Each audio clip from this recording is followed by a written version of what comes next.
Good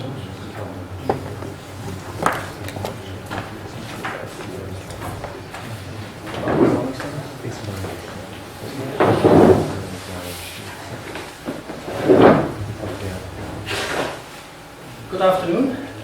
I'm starting on time, even though there may be other people who will turn up during the first session because we have a full program for the afternoon. This is the first in what I hope will be a series of seminars, symposia on Aquinas and the Arabs. This one entitled The Impact of Islam on Christianity in the Medieval Period. It's put on jointly by the Aquinas Institute at Blackfriars and by the Centre for Christianity and Interreligious Dialogue at Heythrop College in London. And I'm very pleased that Father Martin Ganeri is here, who's the director of the Centre for Christianity and Interreligious Dialogue at Heythrop College in London. So, without further ado, to introduce our first speaker, Professor Richard Taylor.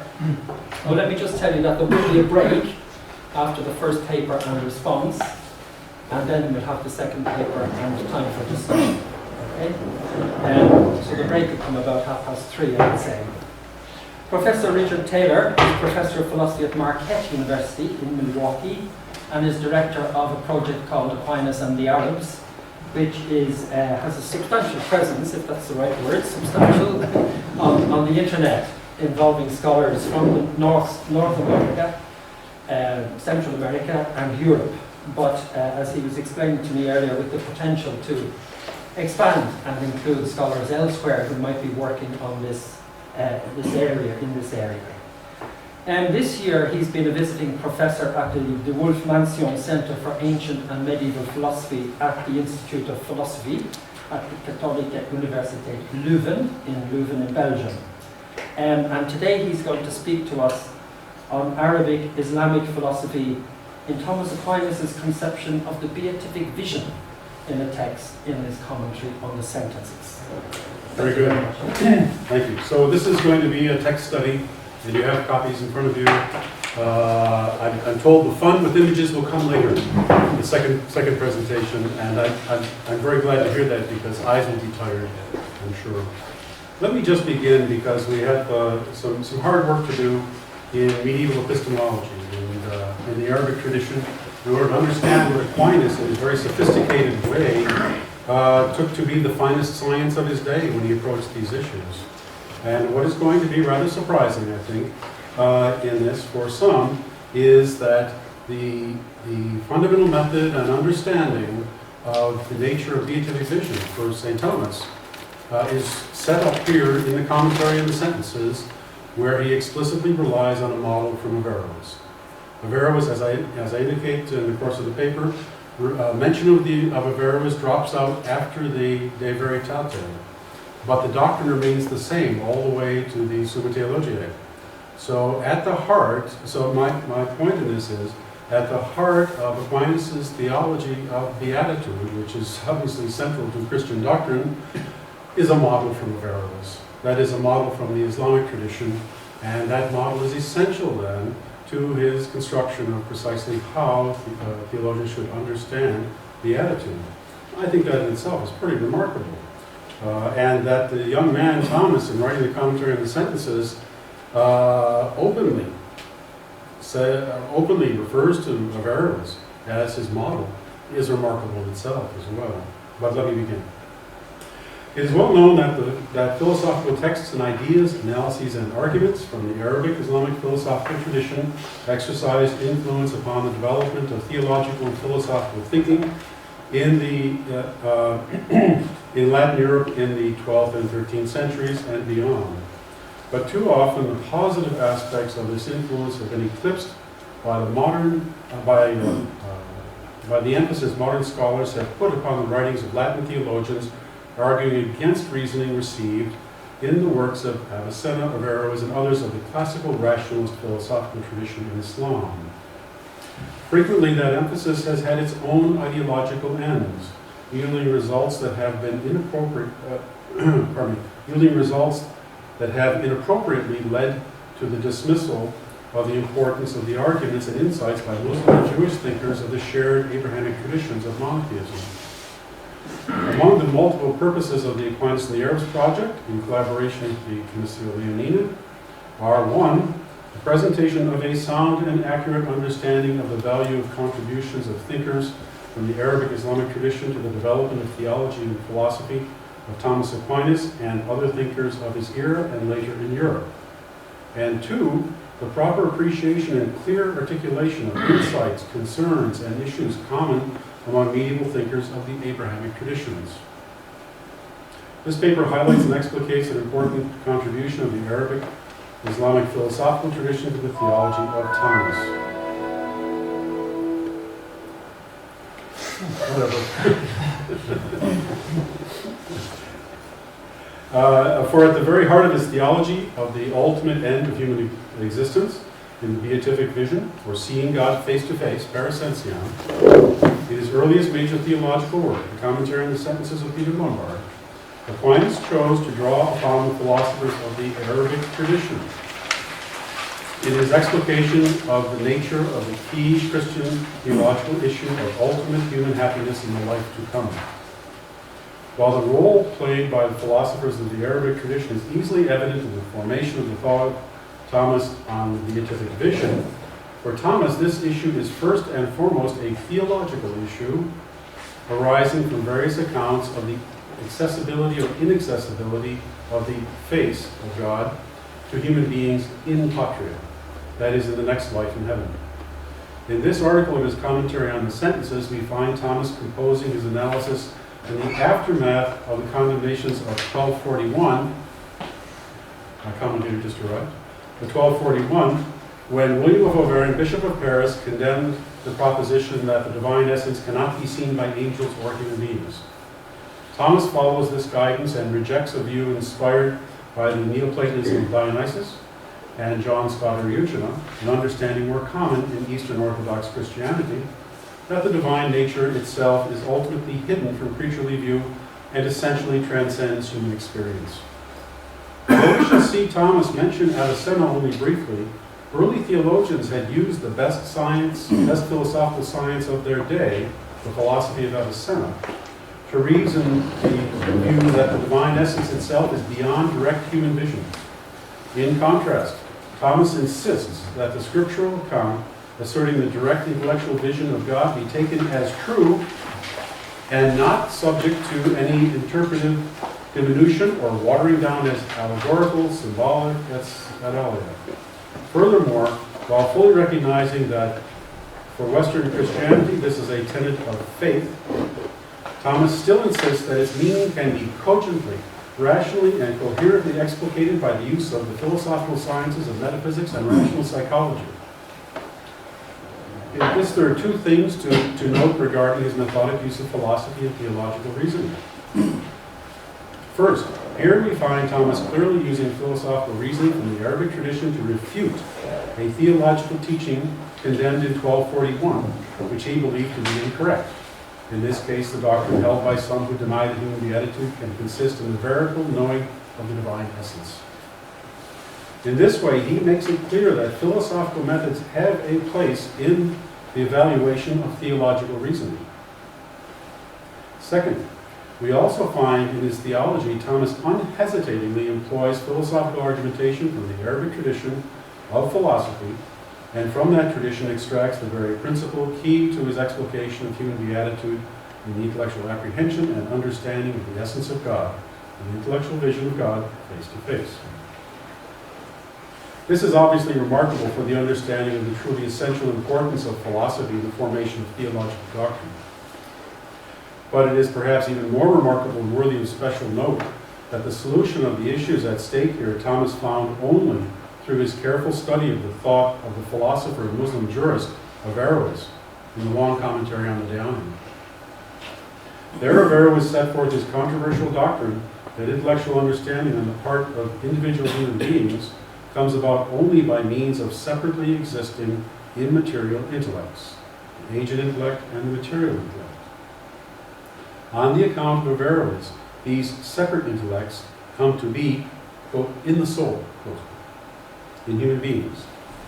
with the agent intellect as that by which human beings themselves perform the intellectual operation of separation or abstraction, and with the material intellect as that which receives the abstraction now as an intelligible in act, in intellectual understanding.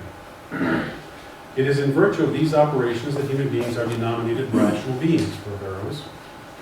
Yet it is also the case that Thomas famously rejects the doctrine of Averroes on the nature of human intellect, with detailed analyses found in later works, most notably in his De Unitate Intellectus contra Averroistas, but also even at Book 2, Distinction 17, Question 2, Article 1, of his commentary on the Sentences. And of course, the article we're focusing on here is from the fourth book of the Sentences. How could Thomas, in this same work, both accept from Averroes the model and analysis essential to his doctrine of the human vision of God per essentiam, and at the same time reject the account of natural epistemology of Averroes from which that model was taken? This will require explanation.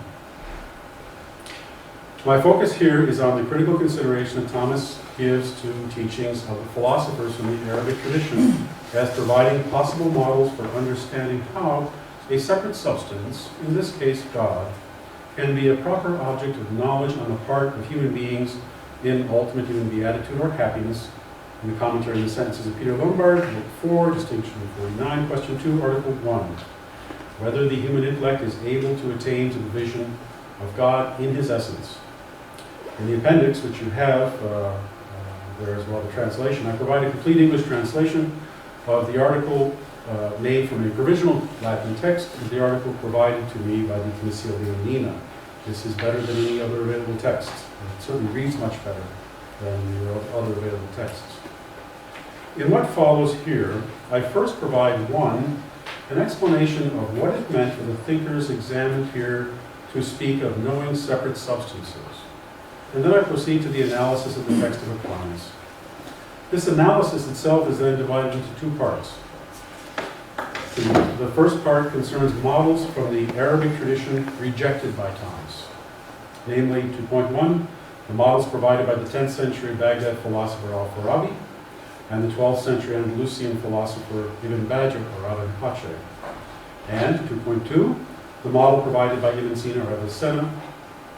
I then, 3, proceed to Thomas's account of Alexander of Aphrodisias and Ibn Rushd, Averroes. It is part of this latter account from Alexander and Averroes which is embraced by Thomas in this his first detailed explication of the nature of the beatific vision, the scriptural notion of ultimate human happiness consisting in the vision of God face to face or in his essence per essentiam.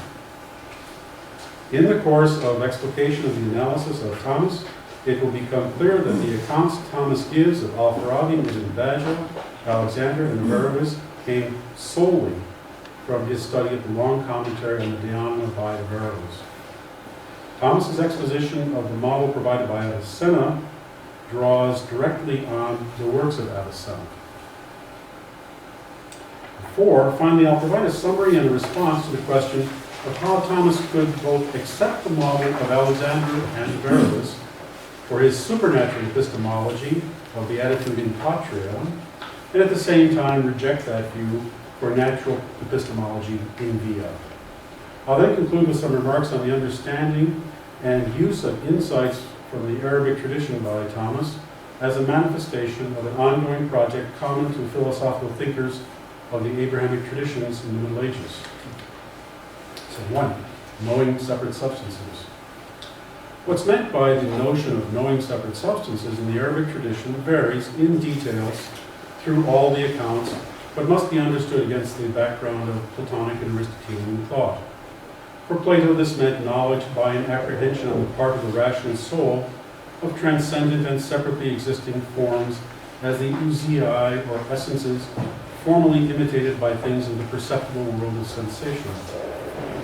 For Aristotle, this meant the attainment of intellectual understanding of highest realities and ultimate causes, as recounted in Metaphysics 1, chapters 1 and 2. Reference to that account seems to be present in Nicomachean Ethics 10, 7, and 8, where Aristotle speaks of the highest of two forms of happiness achievable by human beings, the happiness of theoretical contemplation and the happiness of the life of virtue.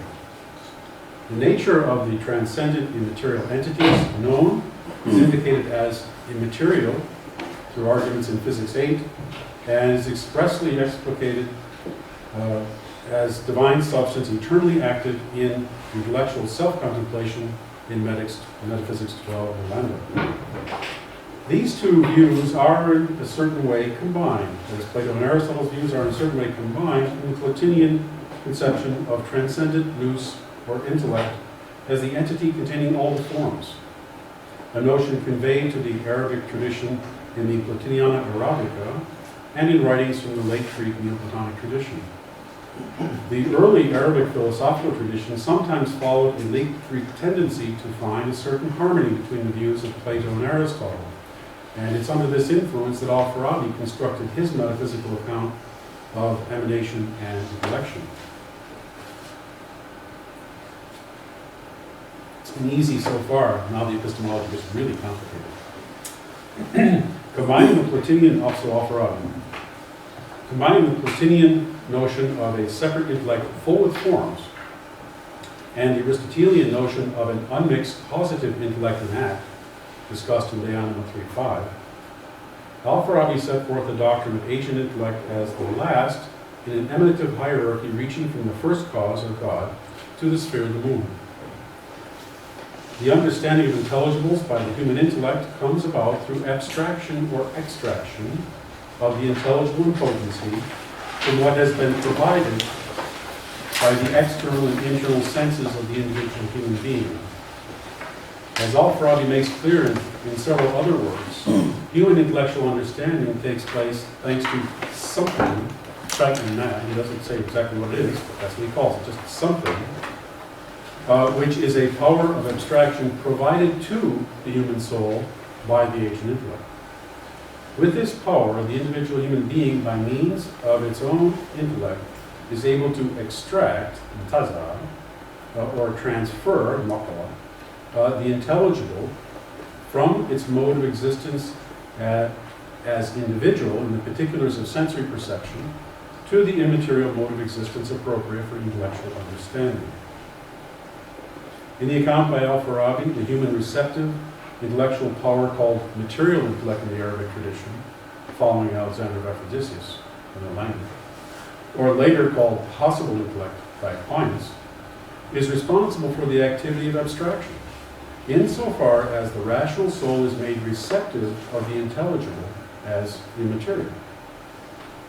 When a human being, through study and reasoning, has garnered intelligibles in act for himself in this way, that human being is able to contemplate intellectually those intelligibles in himself as what Al-Farabi calls acquired intellect, technical term, and as such begins to lose need for body and senses.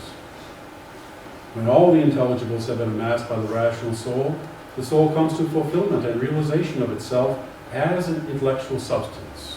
And it's curious, in the Arabic, the rather odd verb used there is yatajawara, to become a substance, which is quite interesting, to substantialize the same fashion.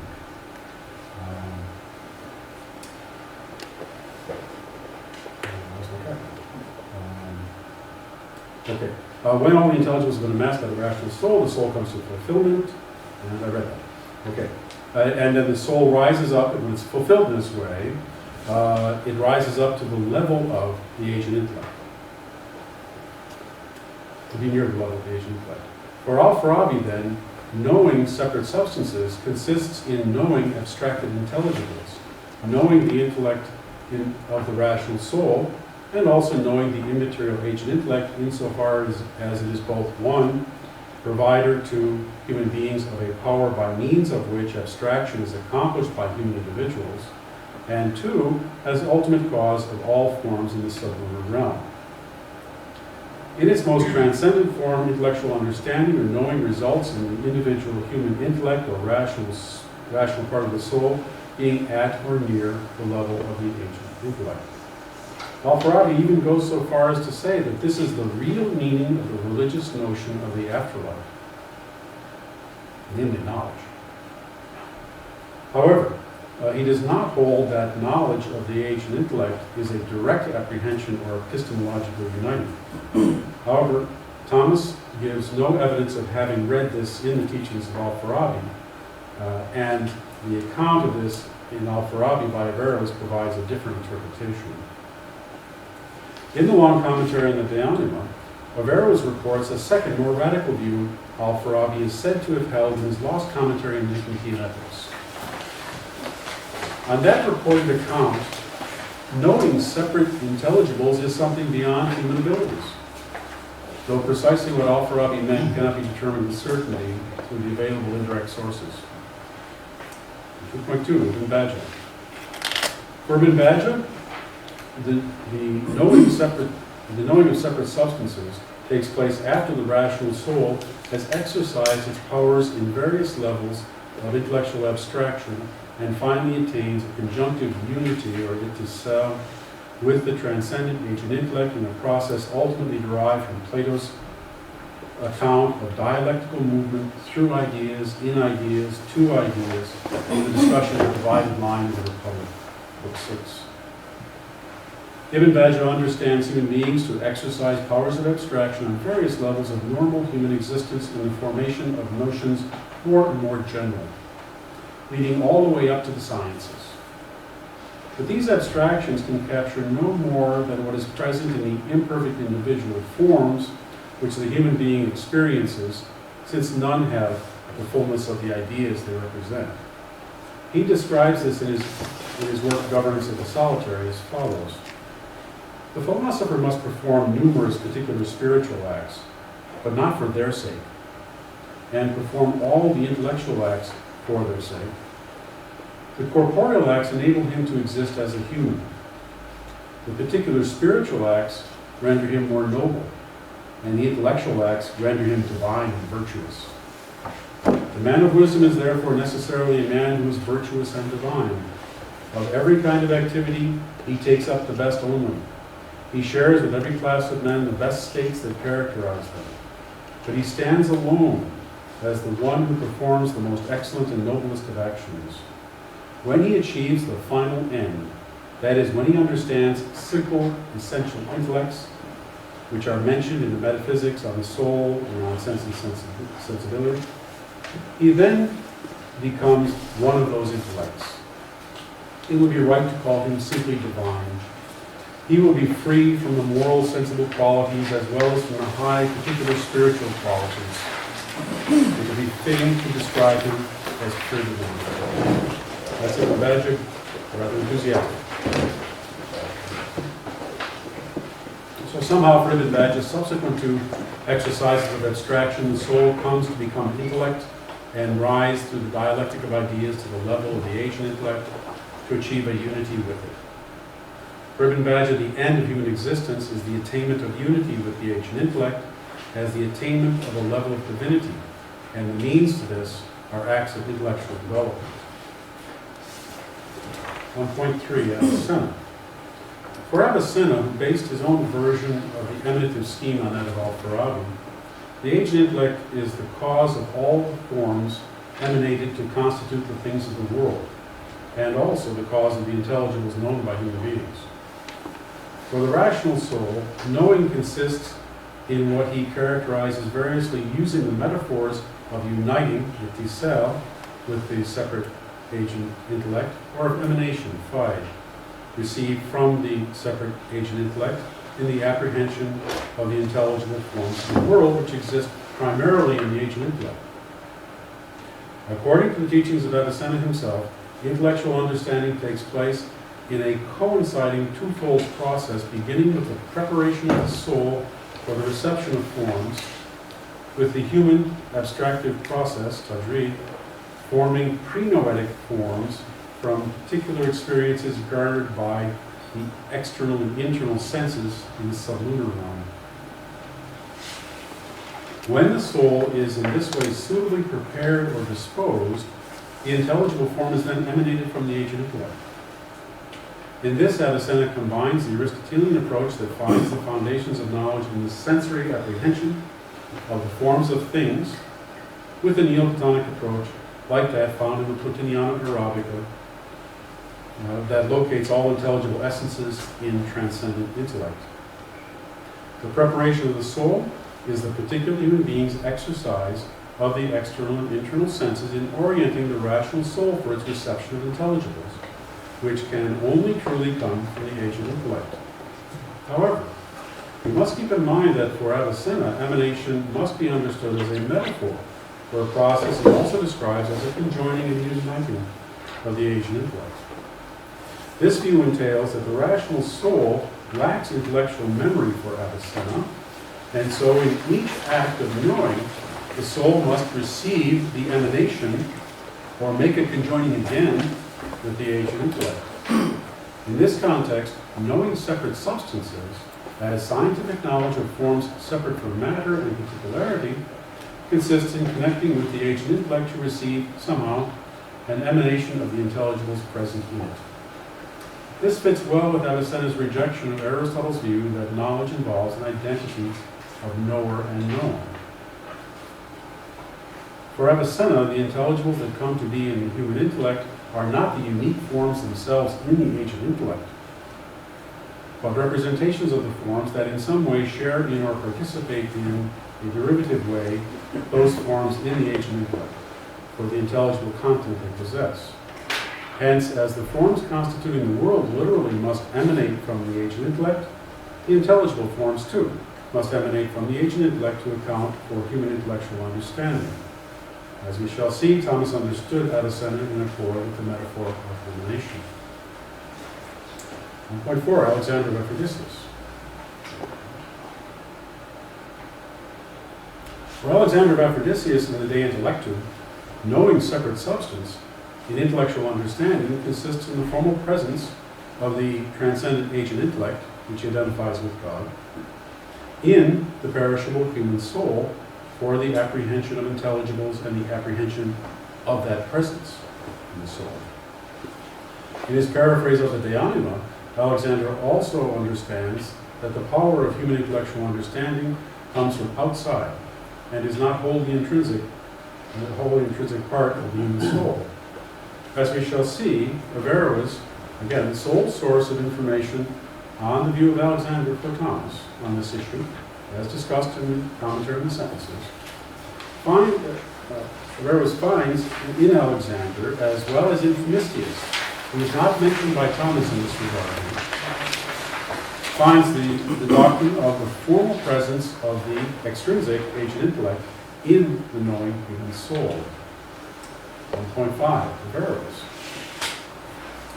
From the time of his early short commentary in the De Anima, possibly around 1160, through the writing of the middle commentary on the De Anima, around 1180, 1183, and right up through to the completion of the final version of the long commentary, pretty likely 1186, Averroes consistently held that the transcendent agent intellect plays an important part in the realization of intellectual understanding on the part of human beings.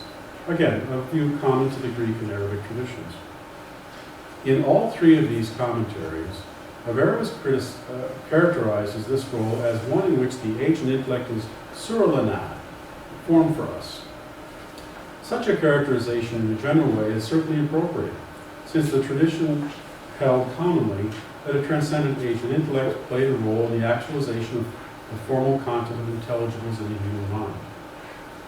In his long commentary on the De Anima, Averroes saw this doctrine of the agent intellect as formed for us in Alexander of Ephesus, who held that perishable individual human intellects are brought to completion in knowing by the transcendent agent intellect, which again, Alexander identified with the highest God, as I said earlier.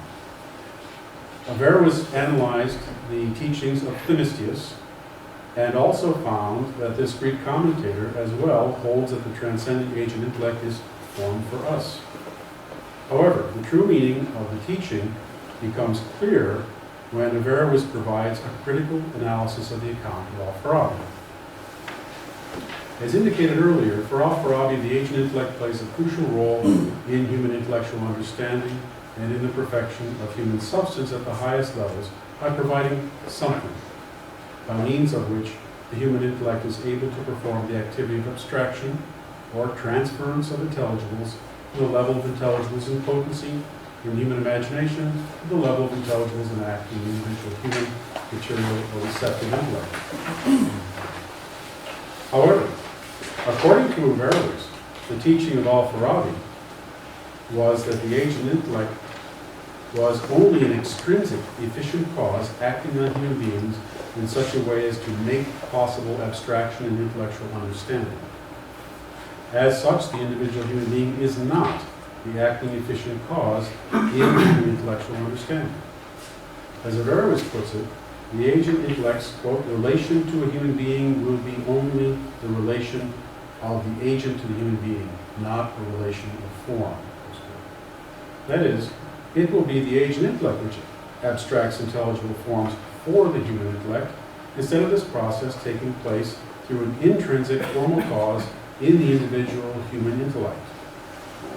The reason for Averroes' rejection is simply that he insists that the active power of intellectual understanding must be in the soul, as of course Aristotle himself insists in De Anima 3.4, 480, 430, A13, and Te Suke, and that it must be present there as form for us, or a form belonging to human beings, by means of which human beings perform the activity of abstraction and intellectual understanding.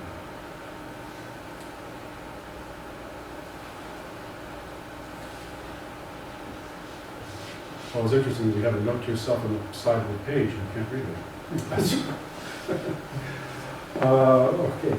If the human agent intellect does the abstracting or provides forms through emanation from itself, the human individual is not an agent willing and acting in the formation of knowledge. For Averroes, this means that in his novel doctrine of the separately existing agent intellect and separately existing material intellect, these must come to be present as in the soul, and must come to be powers formally belonging to the human being who initiates and carries out the operations of abstraction and receptive intellectual understanding. In an analysis of this elsewhere, I've characterized it as a form of participation with the term Aristotelian participation. Key to this is the following assertion by Averroes. And I got the complete text for you. I just translated the material I've got in bold on the footnote. For because that in virtue of which something carries out its proper activity is the form, while we carry out our proper activity in virtue of the agent intellect, it is necessary that the agent intellect be formed in us. It is necessary that a human being understand all the intelligibles through the intellect proper to him, and that he carry out the activity proper to him in regard to all beings, just as he understands by his proper intellection all the beings through the intellect in a positive disposition. That's the intellect as in Habitum, my version of the translation, when it has been conjoined with the forms of the imagination.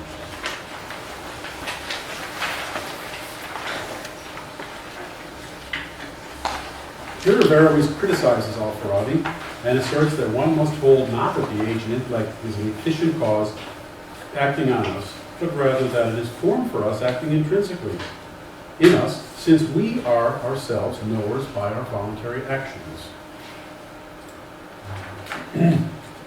Averroes himself then clearly held, that the agent intellect must be formed for us, such that it is somehow not merely extrinsic, but in some genuine sense must be intrinsically present in human knowers.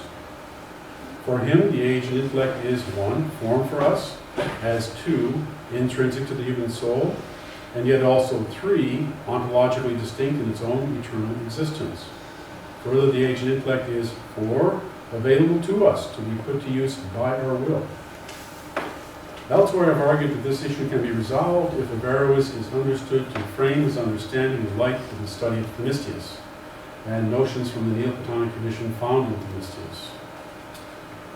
In his paraphrase of the De Anima of Aristotle, Themistius held that the productive or agent intellect is actual intellect and has, quote, all the forms altogether and presents all of them to itself at the same time, such that its essence is activity.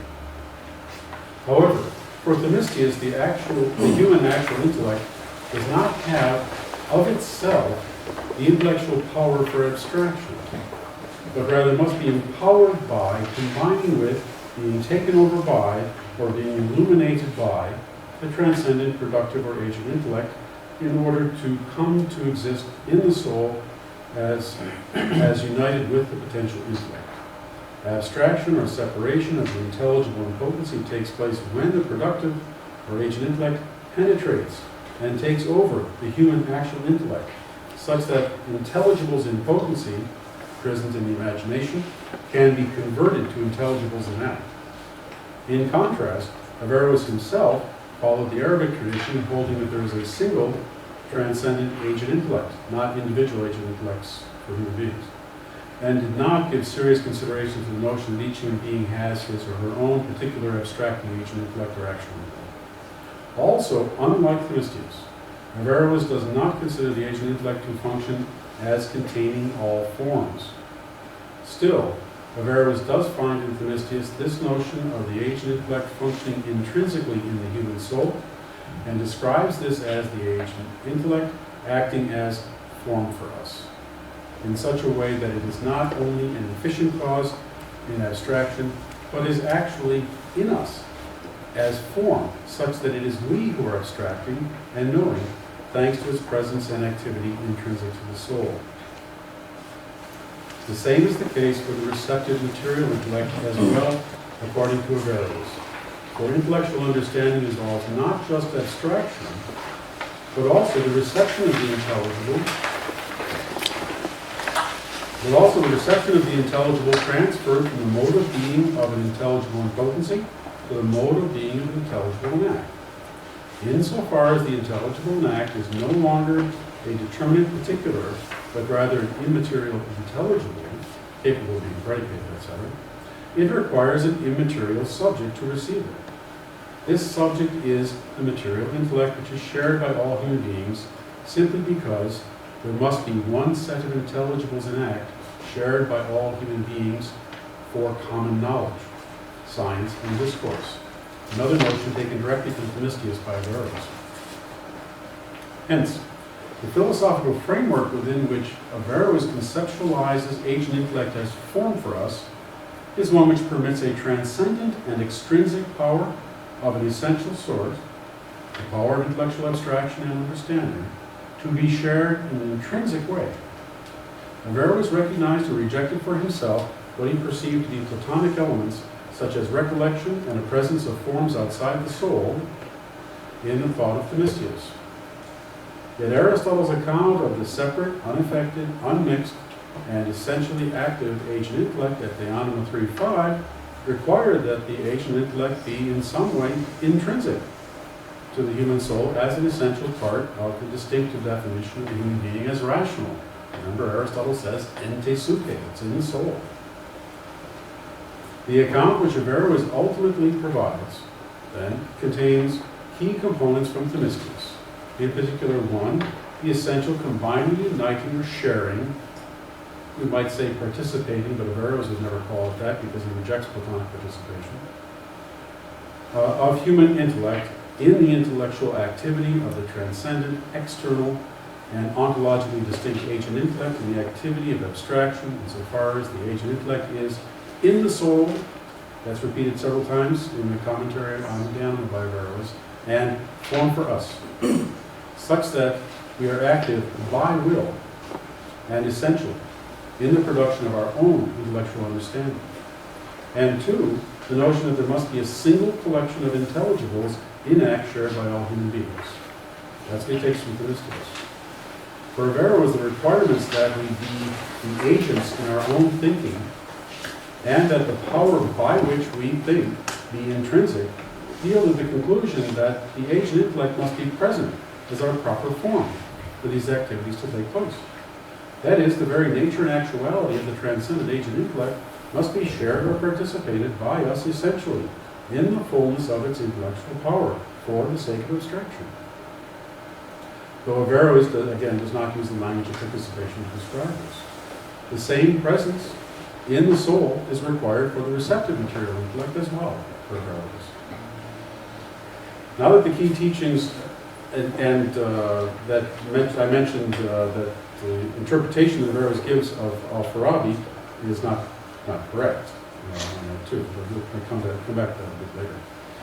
Now that the key teachings of the Arabic tradition have been spelled out, let's proceed to examine in detail the analysis of Thomas.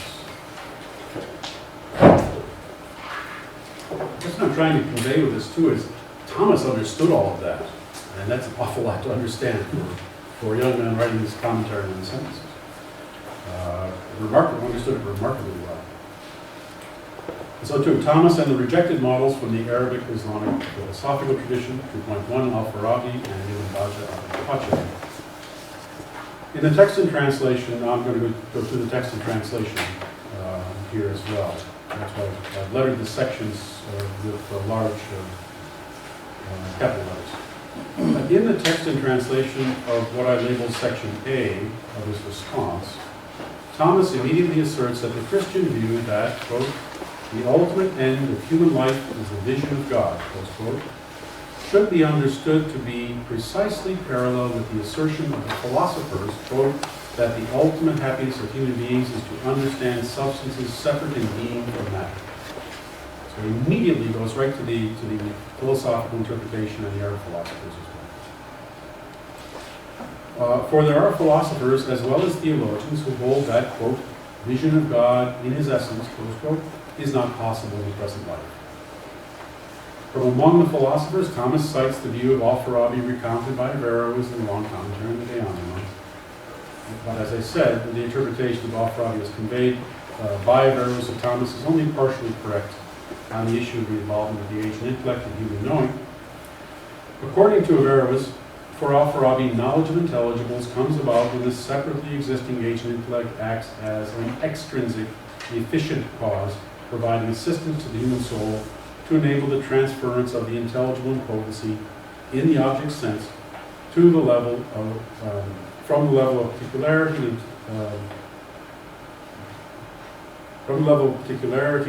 and intelligibility and potency to the level of intelligible and act in the individual rational soul or intellect. As Averroes, again Thomas's sole source, views this, the account of Al-Farabi is inadequate because the age and intellect remains an extrinsic cause, operating on the human soul, as explained earlier.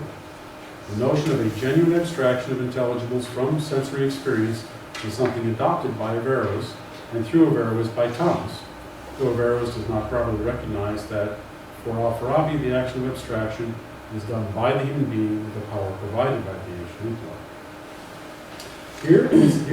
Here in section A of the response, however, Thomas calls attention to Averroes' report of the doctrine purportedly held by Al-Farabi in his lost commentary on the Nicomachean Ethics. Averroes writes, quote, for in his commentary on the Nicomachean Ethics, Al-Farabi seems to deny that there is conjoining with the separate intelligences. He says that this is the opinion of Alexander, and that it should not be held that the human end is anything but theoretical perfection, that is, perfection of science and knowledge. That is, according to this report, which came to Averroes through Ibn Bajjah, Al-Farabi denied that there is a genuine conjoining with the age and intellect in an immaterial noetic identity, that is possible, since such a thing would require that a human rational soul, as a generated and corruptible entity, change its substance and become eternal and ungenerated. Hence, as Thomas recounts from his reading of Averroes, Al-Farabi is reported to have denied that human beings are able to attain to noetic conjunction and identity indicated in the intellectual understanding of separate substances. Here in section A of the response, Thomas then remarks, quote, likewise, some theologians have asserted that the human intellect can never attain to the vision of God in his essence, close quote, referring both to those who follow the Eastern Christian accounts and those who follow the analysis of knowing in Avicenna. Immediately thereafter, in section B, Thomas characterizes this as a view shared by Al-Farabi and those theologians on account of, quote, the distance between our intellect and the divine essence or separate other separate substances. While citing Christosson for the theological position, Thomas continues to analyze the issue in epistemological and metaphysical terms of the philosophers. He writes regarding the issue motivating Al-Farabi's denial of the understanding of separate substances that, quote, it seems difficult for the created intellect to become the uncreated essence in some way. It's sensitive to that issue. That is, it's problematic to think there to be a complete noetic identity of knower and known in an immaterial knowing, when that would entail the transformation of a human being from a generated and corruptible entity into an immaterial and consequently imperishable eternal entity. His refutation of this view in section C cites the Dividendo Deum by Rabanus under the name of Augustine as an authority in support of the contrary view that there is vision of the divine essence. However, the rest of his analysis is purely philosophical. Insofar as intellectual understanding is the proper operation of human beings, the happiness of human beings must result from this operation. Of course, this is simply based on the teleological account of the function argument from Aristotle's Imaginative. If perfection of understanding in the Aristotelian noetic identity of knower and known does not reach the divine essence, then it is not God, but something else in which human happiness consists. That is, in fact, the doctrine of Al-Farabi, Avicenna, and Averroes, all of whom hold that ultimate human happiness is found in intellectual understanding reaching the level of the agent intellect, or reaching the agent intellect itself, or involving the intrinsic presence of the agent intellect and material intellect in the human soul. For Aquinas, however, that view is absurd, quote, since the ultimate perfection of anything is in the conjoining of its principle, close quote. That is, a return and reverting to its principle. In this case, ultimate perfection can only be found in a complete reversion to the first acting principle, God, according to Aquinas. This Neoplatonic philosophical principle of procession and return, which Thomas found in Dionysus and elsewhere, he appeals to it theologically by citing Revelation 22:13, I am the Alpha and the Omega. And that takes place earlier in this work, in the Divisio Textus, in the first book of Distinction 2. There he writes, consideration of this doctrine will be concerning things insofar as they proceed from God, as from a principle, and insofar as they are brought back to him as to the end. Nevertheless, the appeal in the context of this article in Book 4 of the Sentences is philosophical, not theological. Both Al-Farabi and the Christian theologians, according to Aquinas, are wrong in thinking that the human soul cannot attain to the vision of God. And the reason is this principle of procession and return. In the next section, D, expressing his own view that the vision of the divine essence can occur for our intellect, just as some of the philosophers say human intellect can have the vision of separate substances, Thomas now cites the doctrine of Al-Farabi, that is Al-Farabi's positive view, not the skeptical view ascribed in his lost commentary on Utopian ethics, and Ibn Bajjah on the nature and end of abstraction. In the following arguments in section E, Thomas forms his account from the critical analysis by Averroes of the role of imagination in the thought of Al-Farabi and Ibn Bajjah. Each of these philosophers has asserted that subsequent to sense perception, imagination provides forms for intellectual abstraction and separation from material conditions, such that, quote, what results is the understood quiddity which is one and the same for diverse understanding human beings, close quote. Drawing precisely on Averroes' analysis of the account of abstraction in Ibn Bajjah, Aquinas writes that, quote, when our intellect reaches the highest abstraction of any intelligible quiddity, it understands by this the quiddity of the separate substance which is like to it, close quote. And Thomas will not accept that at all. Now, Thomas's discussion of the role and nature of abstraction in the thought of Ibn Bajjah, again based solely on the long commentary by Averroes, continues in the next section, F, where he explains Ibn Bajjah's abstractive theory of ascension, as it were proceeding up through abstractive quiditative formalities, in ideas, through ideas, etc., that I mentioned before, to a unity with the agent intellect, such that the purpose of or end served by intellectual understanding is conjunction and unity. with the agent intellect, and then perhaps on to a higher unity with God, the true one. Thomas, in the following section G, rejects this approach founded on merely the exercise of human intellectual powers and abstraction, simply because the ratio or formal content of an abstracted material substance, let us say of a horse or any number of other material quantities, is not the same as the ratio or formal content as separately existing intellectual substance, an entity of a completely different sort. The exercise of intellectual abstraction based on material substances cannot lead to the knowledge of an entity which is essentially immaterial. That is, it cannot lead to the quiddity of a separate substance, and cannot lead to, quote, above all, the divine essence, which is of a ratio altogether different from every created quiddity. In this, even Badger himself is in agreement, though Thomas apparently cannot see that through the account of the variables. Thomas then secondly rejects it in the next section, H, again on philosophical grounds, since, according to the Porphyrian tree, only the likeness or ratio or formality between a material substance and an immaterial substance would be the remote genus of substance, which is said of both. But this is knowledge only in a remote and qualified way, without apprehension of the distinctive defining difference. He writes, quote, consequently, to know God or other separate substances in this way is not to see the divine essence or the quiddity of a separate substance, but it is to know through the effect, and as it were in a mirror. So it's nothing more than knowing through effects, it's a demonstration of quiddity. Abstraction alone, then, cannot garner of itself an understanding beyond the nature of what constitutes the primary subject matter for abstraction. Rather, abstraction remains an understanding of an effect, not of the very essence of the cause of that effect, which is sought in this context. In this, Thomas is in fact in agreement with Ibn Bajjah, though they deal with the consequences quite differently. For Ibn Bajjah, this means that Aristotelian abstraction should be rejected, and that a form of Platonism involving the attainment of unity with the agent intellect is the only way for there to be the fullness of knowledge in intelligible forms.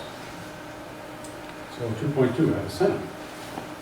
The second rejected model is that of Avicenna, who speaks of intelligibles in act being emanated from the separate intellects, according to Thomas, the agent intellect to be precise, and impressed on the human rational soul. Thomas, however, concerns himself not with this problem, but rather only with the account of the agent intellect as emanating form to individual human souls when he writes in the following section, I, that according to Avicenna, quote, the separate substances are understood by us through the intentions of their quiddities, which are certain likenesses of them, not abstracted from them, because they are themselves immaterial, but impressed by these on our souls, close quote. So likenesses are impressed upon us, not the things themselves. Here, the separate substances to which he refers are the intelligibles apprehended by the rational soul, intelligibles existing primarily in the agent intellect, and derivatively by emanation or conjunction in individual human soul, or human minds.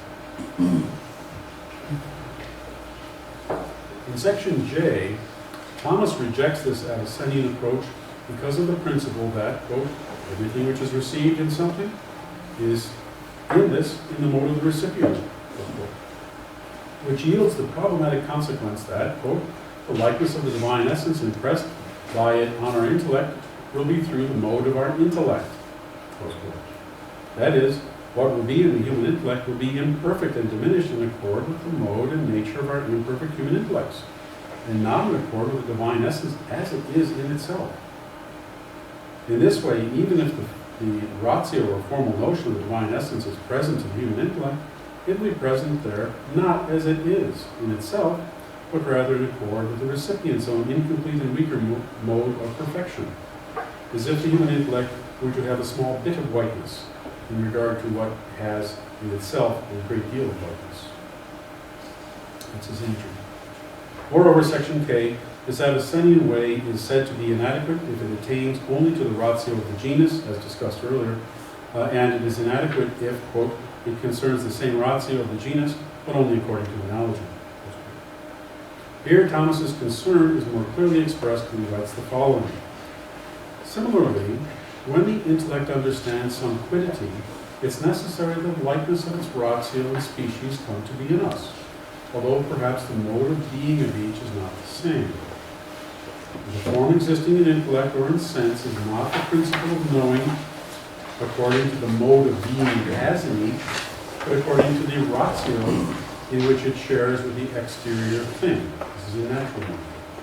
In this way, it is evident that there is no likeness received in the created intellect by which God can in this way be understood, such that his essence is immediately seen. Hence also, some asserting that the divine essence is seen only through this mode, said that the essence itself is not seen, but some brightness as if a ray of it. That is, to see God face to face or to understand the divine essence is to apprehend immediately in a way that requires that there be no mediating likeness found in the epistemology of Avicenna, as found in the epistemology of Avicenna, is epistemology which may be termed representationalist. Any mediating likeness as something created would be a representation and not the divine essence itself. In Section 3, the adopted model from the Arabic Islamic philosophical tradition, Alexander and Averroes. In the next section, L, Thomas sets forth his own doctrine explicitly stating that he is drawing on the views of Alexander Aphrodisius and Averroes as found in Book 3 of the long commentary on the Diana by Averroes. Alexander's De Intellect had been translated, but there's no indication that Thomas read it. Just as Al-Farabi's De Intellect had been translated, and I don't see any indication that Thomas actually read it. He may have gotten some information on it from Albert, almost assuredly, but I see nothing in Thomas that indicates he's actually read these. So here he makes it clear he's taking all the information from Averroes' long commentary on the Diana. My point in emphasizing that is this book is open on his desk. There's no question about that. He's drawing so heavily. And that feeds into the notion that, well, who taught him how to read Aristotle? Averroes. We can talk about that a bit later. Immediately, Thomas reviews the philosophical principles that must be respected in the account. First, the form apprehended in cognition of immaterial separate substances cannot be derived by abstraction based on apprehension of composite material substances. What is known in such abstraction cannot be more than what is present in the apprehended composite material substances, a position which he shares with Ibn Bajjah, as mentioned earlier. For in that case, what is known would not be the separate substance, but rather the composite determinate material substances and their nature, the starting points and foundations of abstraction. Second, if a separate substance is to be known in its essence, it cannot be known through the intermediation of a representative impression caused by a separate substance, for that would not be direct knowledge of the essence, but rather knowledge of something created.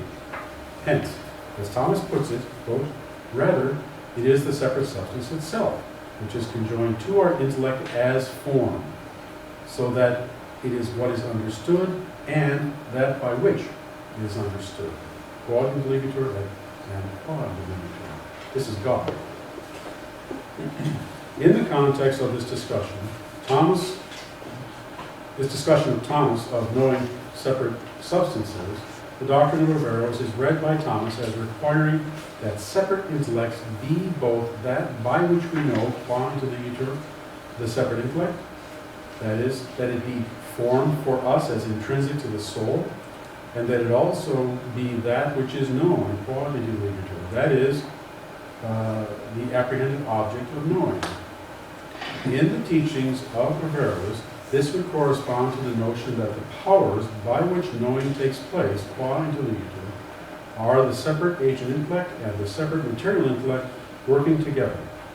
And that which is known, qua intelligitur, are the intelligibles in act in the separate material intellect. Phrased in another way, the formal and intrinsic power by which the activity of intellectual understanding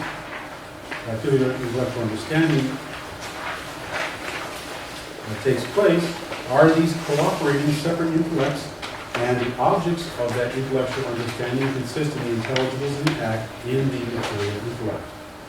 This is Averroes' account of natural human knowing, an account very different from that of Aquinas, who holds that these intellects are in fact just powers of the individual soul, and that the objects of understanding are the natures of things in the world.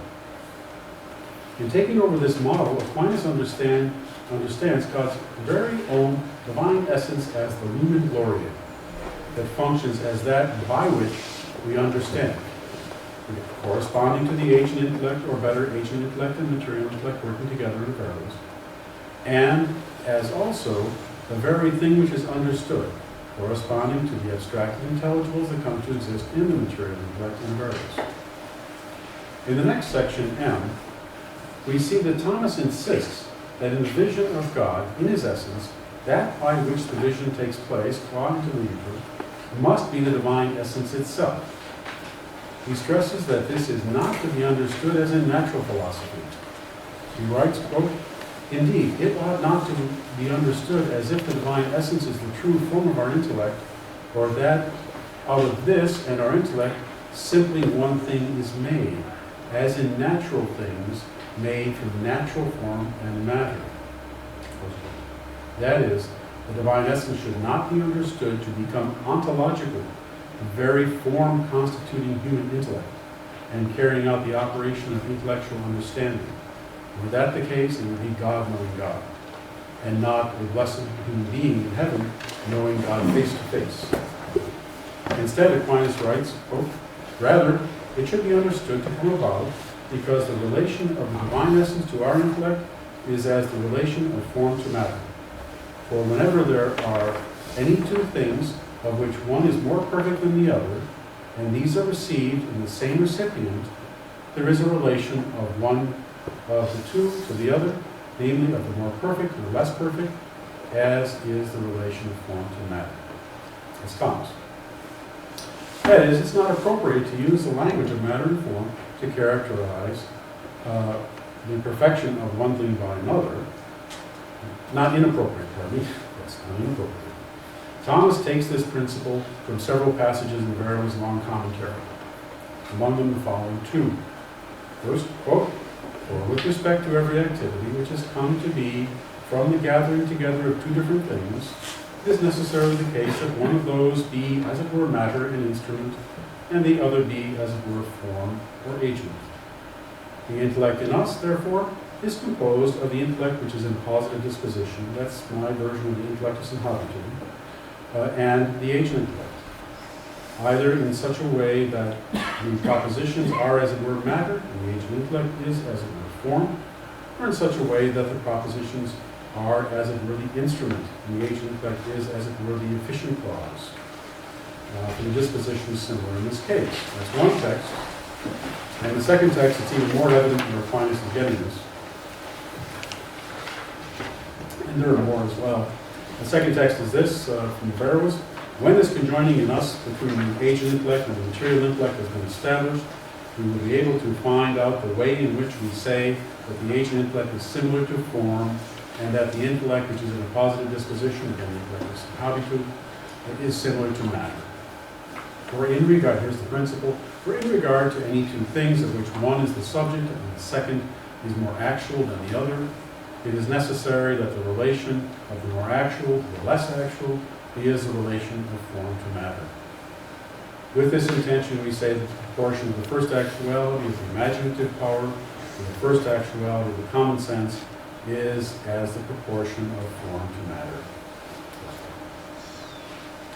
For Thomas here, the divine essence must not displace the power of human intellect, since then, again, God would be seeing God, rather than a human being seeing God. Instead, the human intellect, itself a formal power of the soul for Thomas, receptive in relation to the enabling intellectual power of the divine essence, finds the divine essence to be present in it as a supernatural actualizing power by which the divine essence can be seen. Thomas states the model for this is to be found in Averroes and Alexander, insofar as they speak of the agent intellect as being, quote, "in the soul," close quote. Again, just as Aristotle says in De Anima 3.5, ente suke, as a form acting in intellection and as a separate substance apprehended by that intellection. This is the notion of acquired intellect in Alexander, the notion that in intellectual understanding, the perishable human soul comes to have acting in it with the power of intellectuality, the agent intellect itself, which for Alexander is God. In the case of Averroes, as understood here, Thomas means that it is not necessary that the formality, that it's not necessary for the formality by which intellectual understanding takes place, qua Interreligious, be solely intrinsic. Rather, it is reasonable to hold that a separately existing immaterial substance can be the power by which intellectual understanding takes place, to be God. In the final section of my division of the response of Thomas, section N, Thomas spells out this philosophical account of how the divine essence is formed for the human intellect by explicating the relevant principles supporting this teaching. First, he explains that the formal power of intellectual understanding, both a form by which the intellect understands, qua Interreligious, and the intellect itself, come to be one in intellectual understanding, qua Interreligious, and should be understood as analogous to hylomorphism, the unity of form and matter, which constitutes a single existing being. In this way, there is a single understanding of the divine essence on the part of the human being, which comes about when the divine essence is qua Interreligious, or in the language of Averroes, formed for us, in this enhanced human intellectual understanding of qua Interreligious, the object of understanding, the separate substance, the divine essence itself. However, it's important to understand how the analogy fails. For in the case of natural things, what is subsistent, the hylomorphic composite, cannot function as the form for some other matter. Matter cannot be the form of anything, and so what is itself a composite of form and matter cannot also be the form for some other matter. But, argues Thomas, for immaterial substances subsisting per se, such as the human soul, there is nothing in its principles precluding its becoming form of some matter and composite with that matter. Thomas then states, quote, however, in the case of intellect, it is necessary that the intellect in potency itself be taken as matter and the intelligible species as form. The intellect, understanding, and act will be as composed of each. That is, the intellect itself, which is an actuality and an immaterial form, can be considered insofar as it has potentiality for the reception of intelligible forms, which will perfect it in its full actuality, we come to know. This is what Thomas calls the possible intellect, which is perfected in this case. This receptive intellect is able to receive another form, in this case the intelligible species, in intellectual understanding, natural intellectual understanding, thereby becoming understanding and act as something composed of each. The reception of this form further actualizes and perfects the human intellect, which becomes an intellect understanding and act through that reception and perfection. Hence, in principle, it is not unthinkable that what is already an intellect may be further actualized by another form. In this way, it is not unthinkable that a transcendent immaterial form come to be formal and actual in relation to another lower form in a way analogous to the relationship of form and matter. That is, Thomas is stating that there are two senses in which separate substance can be formed for us. The first is as a supervening form and a formal principle of understanding, in a fashion similar to that which Averroes has the agent intellect provide the needed actuality for intellectual understanding by the individual. The second is that by which the object apprehended comes to be a known form in the human being. In Averroes, this was the teaching that abstracted forms come to exist in a separate material intellect, functioning as their ontological subject, a subject to which human beings are connected in intellectual understanding through intelligibles abstracted, but originally provided as intelligibles in potency and human imaginative power taken broadly. For Thomas, however, the object abstracted in natural cognition becomes the intelligible species in an individual human mind, which is not the object of knowledge itself, but a means to knowing the objects of knowledge, namely the natures of things of the world.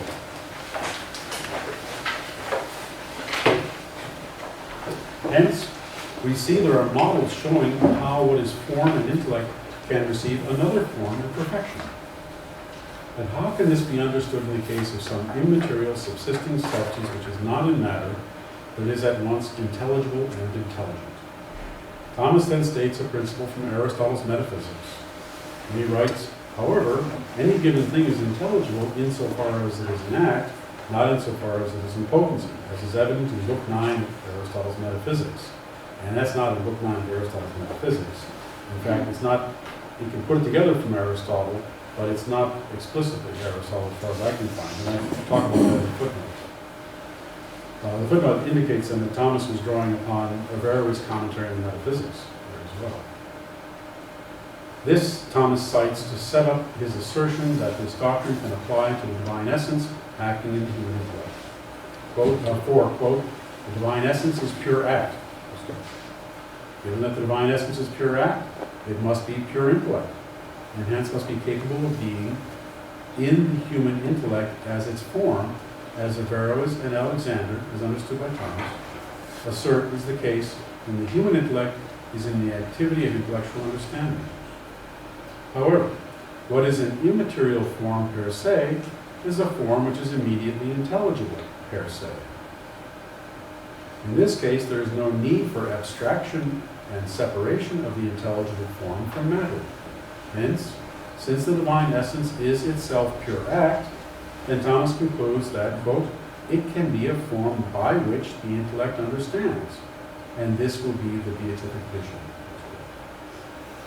As Jean-Baptiste Bernet has pointed out, in this case, God is able to be present to the soul in the same way that the intelligible species is present to the soul as that by means of which science of worldly things is possessed. However, in this case, what is present in that fashion is not something which requires abstraction in order to be intelligible, since God is already a pure form.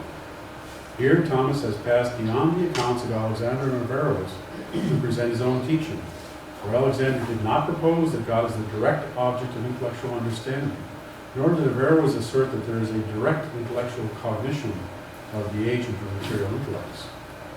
Hence, we find Thomas here using their teachings on separate intellect as form for us in a very different way from its use in the sources. Finally, conclusion. What we've seen here is the use of the thought of Averroes and Alexander by Thomas as he sets forth a philosophical justification for the Christian theological doctrine of beatitude. That justification was found in Thomas's understanding of the philosophical noetics of ordinary human intellectual understanding, as set forth in the long commentary on the Diana by Averroes.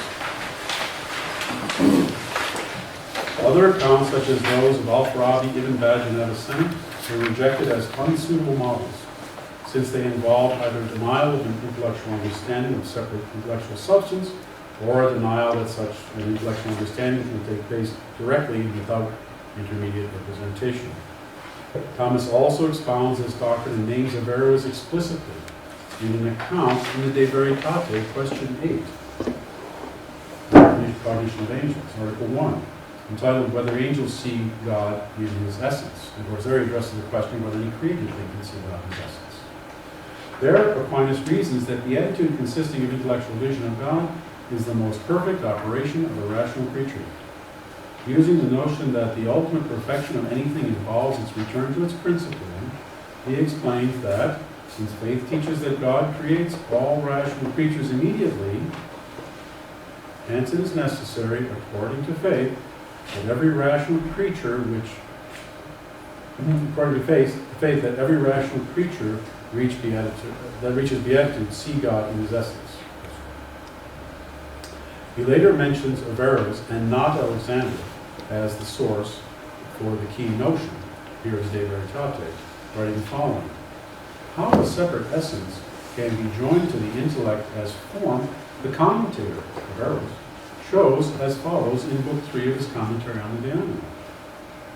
Whenever two things, one of which is more perfect than the other, are received into something able to receive them, the proportion of the more perfect to the less perfect is as the proportion of form to what it is able to perfect. As light is the perfection of color when both are received in a transparent medium. For this reason, since the created intellect which is present in a created substance is more imperfect than the divine essence existing in it, the divine essence is compared in a certain way as form in relation to that which is understood.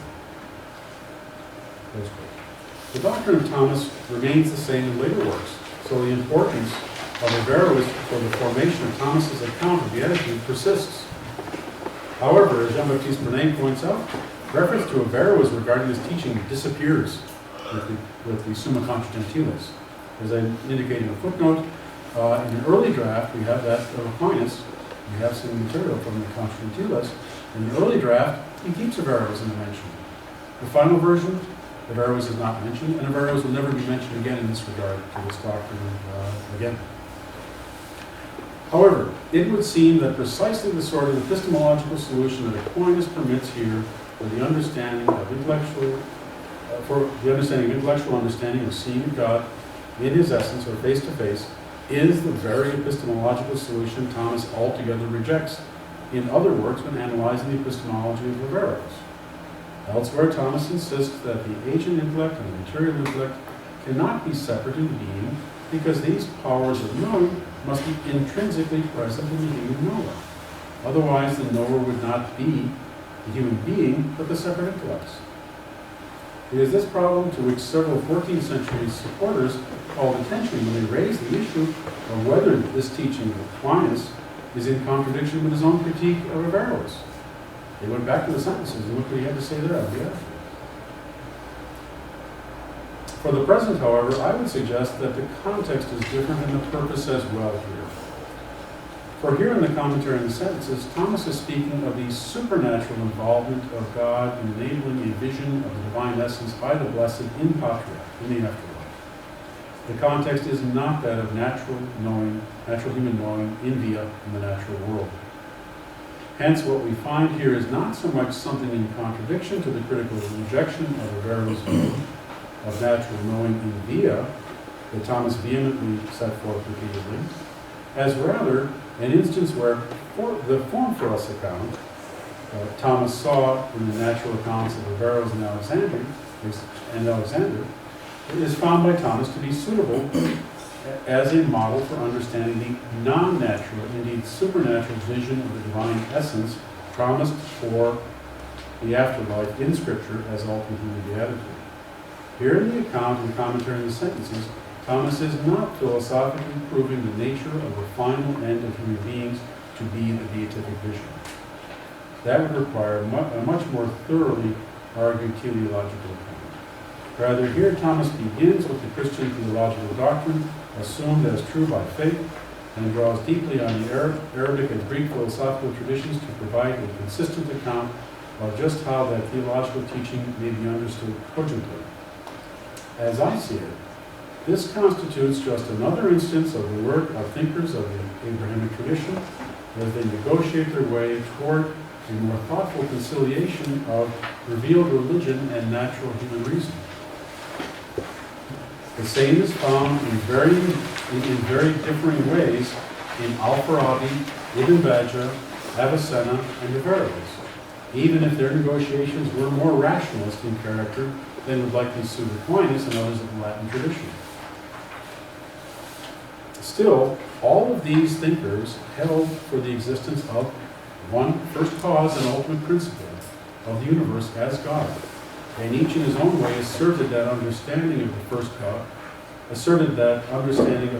that first cause constitutes part or all of the end of human beings and ultimate human happiness. With my final remarks, I want to suggest a new, positive, and inclusive model for understanding medieval philosophy. To state, frankly, the obvious, Thomas Aquinas is the most well-known, innovative, and insightful theologian and philosopher in Europe in the High Middle Ages.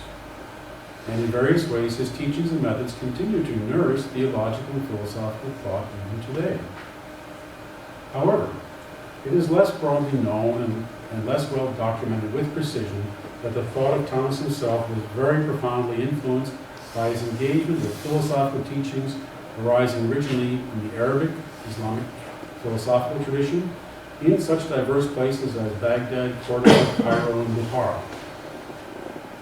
In each of these cities and in many others throughout the lands under the governance of Muslim political leaders, the intellectual development of philosophy and science continued with new analyses and understandings of optics, medicine, mathematics, natural sciences, philosophical reasoning, and much more, not uncommonly with Muslims, Christians, and Jews working together as teachers and students. Philosophy and science as advanced in the Arabic Islamic tradition was foundational to the development of thought in Europe through extensive translations in Toledo in Spain, at the court of Frederick II in Sicily, and elsewhere. Considered in this context, Aquinas has much in common with the philosophical tradition found in the Islamic world, insofar as he worked to reconcile the powerful philosophical reasoning of the Greek pagan tradition with the monotheism common to the religions of the three Abrahamic traditions, as had philosophical thinkers of Islamic, Jewish, and Christian traditions alive inside the Islamic world. Viewed in this light, Aquinas, as well as other thinkers, such as his teacher Albert the Great, the Franciscan Bonaventura, and many other Europeans, can be seen as forming their own philosophical and theological views only through a participation in what is a common negotiation between secular philosophy and science on the one hand, and on the other hand, the common values and principles found in the three Abrahamic traditions, Judaism, Christianity, and Islam.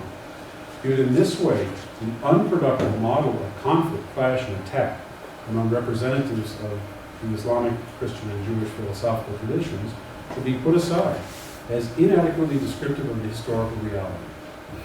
Thinkers of these three traditions argue for their own understandings and against those of others, both within and without their own faith traditions, as also.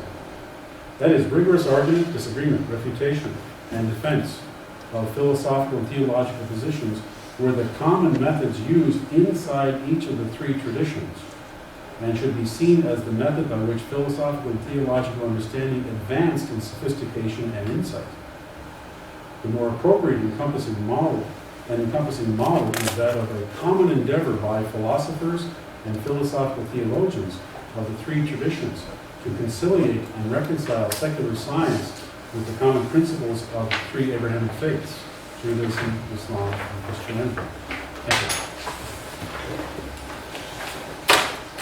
Thank you very much. Plenty to be working on there. Professor Peter Adamson will give a response to the... You have a camera, so you should come. Yes.